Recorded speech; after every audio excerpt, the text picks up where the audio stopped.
my 29th year this year on the show, and the last two have been the highest rated. And I think, yeah, sports are back, but you're being on the show. So it's a win for ESPN. I think it's a win for you guys. And having Nick Saban on board with Dez and Reese and Coach Corso and Jess and everybody is going to be great.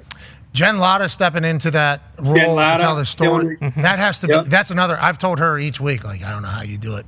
Those stories are amazing. So good. Because we're crying on the set. You know? Yeah. Like actually crying on the set. And I'm like, all right, let me take my shirt off next segment. You know, like it's a wild time. I'm lucky to be there. I'm thankful to be here. And I knew where you're headed with that, but it literally is, the sport is on fire. And I think, you know, there is a lot of negative potential chatting about the sport in the future, but it's going to be bigger and better than ever. Let's talk a little bit about some of the teams. Go ahead, AJ. Kirk, I know Ryan Day's been at the Big Ten Media Days drawing a huge crowd wherever he goes. And speaking of, like, I'm sure he's speaking of the expectations of this team. We know they're sky high. What do you expect from them? What's like what issues are you going to look for early on that they need to make sure they have, you know, cleared up? Well, you played it and you dealt with it. When Ohio State has these kind of expectations, and I'm guessing, I mean, every year you were there, you guys were really good. I'm guessing after 2002, your freshman year, and you came back in 2003, and a lot of that same nucleus came back. You guys probably, you know how dangerous it is in Columbus, let alone the nation, when you're getting a lot of pats on the back. And I think that'll be probably Ryan Day's biggest challenge is, you know, they might win a game, you know, 23-17, and instead of being happy, it's going to be like, man, what's wrong with the quarterback? What's wrong with this? What's wrong with that? This team's supposed to be the best ever. So just dealing sometimes with unrealistic expectations is very dangerous. I've heard a lot of these players talk, you know, at the media week that they've had. Their day was yesterday.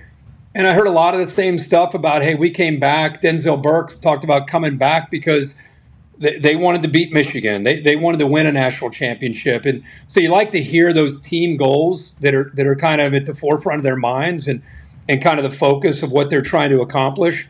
But I think the biggest thing they're going to have to figure out as far as the scheme is the quarterback. You know, Will Howard is expected to be the guy coming over from Kansas State. He was going to be in a battle himself, you know, if he would have stayed in Manhattan.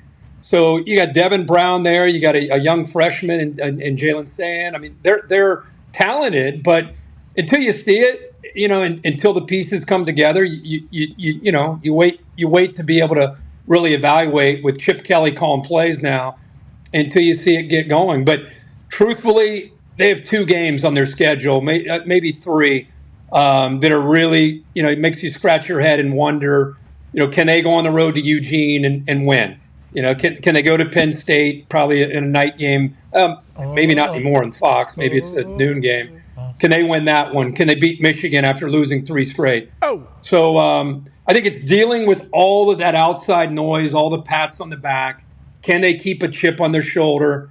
And then dealing with the new quarterback, you know, with Chip Kelly, and which quarterback do they settle on? I think ultimately will be, you know, some of the questions surrounding them. I mean, the pressure on Ryan Day has obviously been one of the storylines for the last few years. And then when Urban and Tressel come out and they're like, his roster? I wish. Oh, my gosh. This coaching staff? Jesus Christ. And they both have national championships, you know? So, like, I don't even know if they know when they say that, what they're saying, but it's adding even more for all those people in beautiful OH. I know. Yeah. Yes. First one. It's big. That's huge. It's big. Also, dunked on Kirk there. He knew that was a moment where he could steal on one of the presidents of Ohio. Hey, AJ, when you say where you went to school, what do you say? OH. I say Ohio State, but when I did the Sunday night thing, no, that's all. When I said the Sunday night thing, though, I said the. I did say the for the Sunday night thing because on the sign when you pull into campus it says the Ohio State University. That's the only reason I did it. Yeah, that's what you guys call yourselves. Buckeyes, bitch. Yeah, we're the Ohio State University Buckeyes, and then. But you say Michigan though, Kirk. You know that team up north that was always a thing, but Urban brought that in to make it the rivalry bigger and the team up north situation. Like none of those. That era doesn't say Michigan. Michigan. Michigan, yeah. Not even that. Yeah, I just hear team up north. Even Quinn still says Quinn Ewers. Hey, that Michigan team can't go into Columbus and win this upcoming year, right? Can't. No way. No way. Especially with what Tressel and Urban Meyer said. Best team ever. Oh, my gosh, that can't happen. I can't wait to get to that game. I cannot wait to get to that game, honestly. I mean, that's a big deal, especially if you go to Eugene.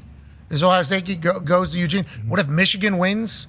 Like, I think a lot of us who start like really. By the way, Michigan's going to be a lot better than you guys probably think. You guys, you're talking to the wrong guy. Okay, you're talking to the wrong guy. I've been on it for. Be careful there. Yes, very much so. Wink Martindale is now the DC. That is something that is not being talked about at all by him. He's one of the most storied defensive coordinators in the NFL. What he did with Baltimore, other people were trying to emulate. Like, he is one of the, I don't want to say plus a trailblazer. When was the last time a team won a national championship and the next year it's like the season didn't even happen?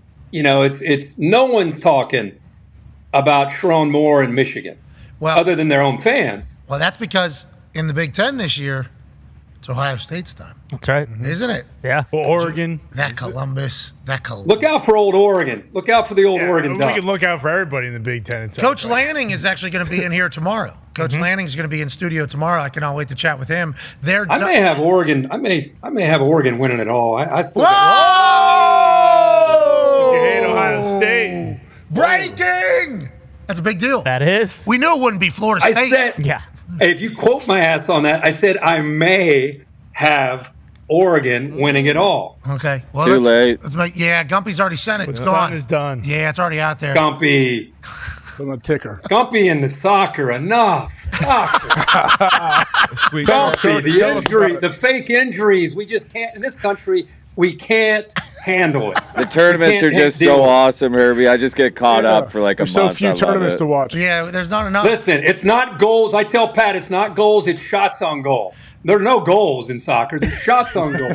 No, Herbie came up to me and he goes, Not a whole lot of those. "You watched that soccer game last night?" I go, "Yeah." He goes, 0-0, but there was a couple close. It was like one of the beautiful game, brother. One of the most perfectly delivered lines I've.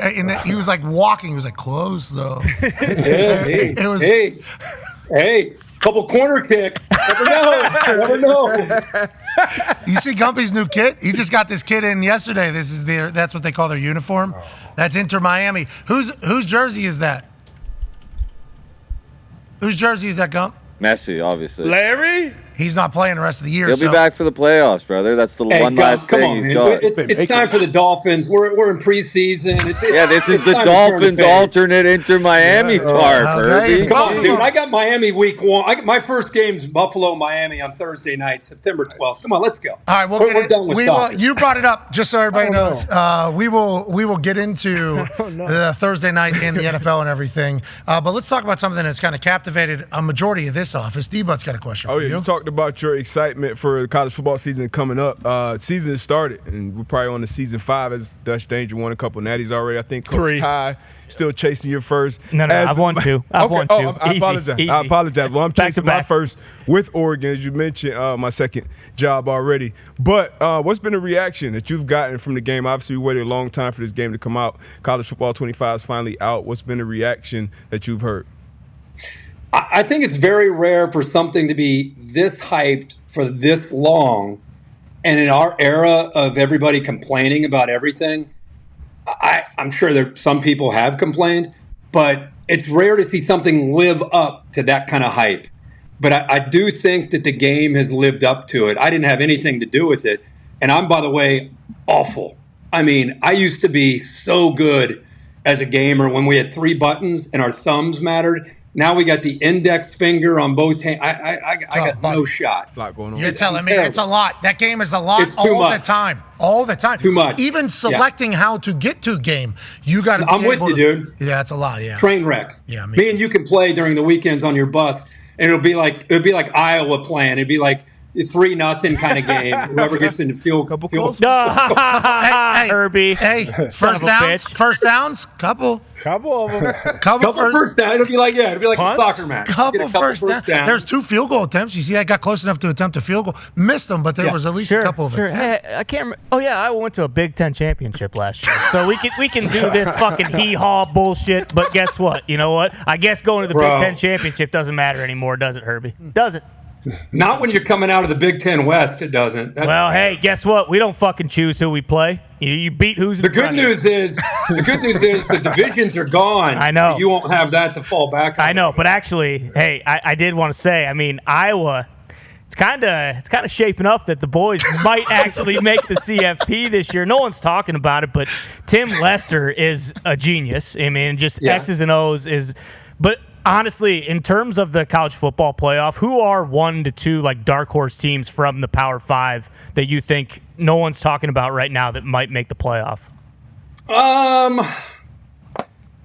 Let's see. I think in the Big Ten, Penn State's gonna, if their quarterback can step up. Drew Aller and Penn State are always a threat. I think they've been close, and I know people that don't like Penn State will say they always lose to Ohio State and Michigan, but I think they're better on the perimeter at wide receiver. So I think that could be a possibility within the Big Ten. I think it's weird that you think about the Big Ten. Obviously, what is there now? 18 teams. I mean, you go down your list. A lot of it comes down to schedule. You're mentioning Iowa, and I'm kidding you, but if Cade McNamara is healthy with the defense that they always have with Phil Parker, they're going to always be able to run the ball. If Cade stays healthy and can give them something, someone's going to come out of that conference that you really didn't expect, whether that's in Iowa, whether it's, who knows, at Loyola in Nebraska. Whoever's got the schedule, the most manageable schedule. Rutgers has a schedule that is by Big Ten standards in this new Big Ten world that we're in. They could make a little bit of a run. I'll say Oklahoma, if you're talking like as a stretch. I think people are sleeping a little bit on Oklahoma because I think there's so much talk about them going. You'll see what it's like in the SEC. Oklahoma, good luck. They got a really young quarterback that they're high on. Played last year in their bowl game, and I like Coach V. I think he creates toughness on a football team. I think Notre Dame has a shot. I don't know if they're a long shot, but I would throw them in there as a possibility. I like Texas probably to make in the top 4. I think they could be a team to look out for, it not just last year, but with Quinn Ewers coming back, I think they're going to be good. Long shot. How about Missouri? Would you call that a long shot? For sure. Yeah, well, did old buddy graduate, the running back, last year? I believe so. Yeah, but they got a ton back. And Drinkovic. Eli. Yeah, Drinkovic. Drinkovic. Yep. Most improved team could be Texas A&M with your coach. I introduced him to Mike Elko, who's the Duke head coach a year ago. And the opening line to a head coach, who, by the way, is game day's there. Duke's having a once-in-a-lifetime season. He goes, holy shit, look at that head on this guy. Right to him. And he's like, yeah, I guess I do have a big head. It was a compliment. It was a compliment, though. Thank you. I know. It was a compliment. Still big. I'm happy he thought the same thing. Yeah, it's still very large. I don't know if you saw him for media days. They popped that thing up there. Thought it was going to pop. I think him going to A&M, they could be really improved. And I'll give you one last one. I think Clemson, people kind of shitting all over Dabo, and he doesn't do the portal, and he's games passed him by. That's everything he wants. He just sits there and loves that. So I think Clemson, again, it's a potential long shot. They could get hot and make a run. Veteran quarterback now and club next. So we'll see. Hey, speaking of quarterback and coach and coordinators and everything like that, Tone Diggs live from Hammer Downtown has something for you, Herbie. Yeah, Herbie, I appreciate and I love all the long shots that you were talking about there. But when I was doing my research, there's, I think, 11 teams that return 14-plus starters, their head coach, both coordinators, and then their quarterback. And when I was looking at this, when I did my long shots, I was looking at Virginia Tech, I like them, and Oklahoma State as potential long shots to make the playoff for that reason. How much do you put into these teams where they have a bunch of returning talent, The quarterback's coming back. The coach in today's land where that doesn't happen that often. How much do you put into that? And am I putting it too much into it to think like Virginia Tech or an Oklahoma State can make the playoff if they go on a run with all this returning talent? SMU with Lashley. SMU, yeah, in the ACC now, and then obviously, First of all, when Georgia and first of Texas all, and Ole Tone, Miss, that SEC, that top SEC is going to be awesome. First of all, buddy, I really appreciate how much research you put into college football, how much you love it. I think that's awesome. Hey, baby, you, Tone. And a lot of time. no, Don't that's invest really a lot cool. of time. I know, and I know how much you help Pat, get ready for the show. It does not go unnoticed. And I love that you're already going to work here, and already looking at teams. I think what you're saying, if it's a Virginia Tech, then I think a team like that, it applies. I think having an Iowa, I think those are programs that to me are developmental programs where you build up young players, and by the time they're there for their third or fourth year, maybe second or third year starting, now you got a grown man that's ready to go out and win. A team like Texas or Alabama or Georgia, or these teams that can go out and get just generational talent, I don't know if it applies as much to them.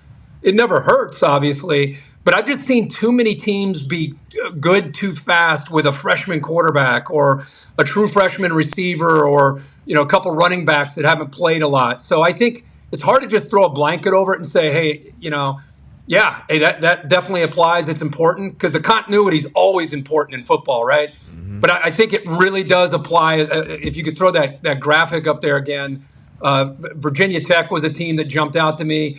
SMU jumps out to me. Cal could be sneaky. I'm not saying they're going to win the ACC, but really underrated good coach in Justin Wilcox.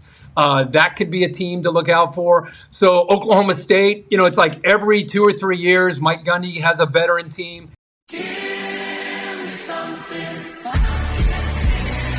Light a cigarette just so I can breathe.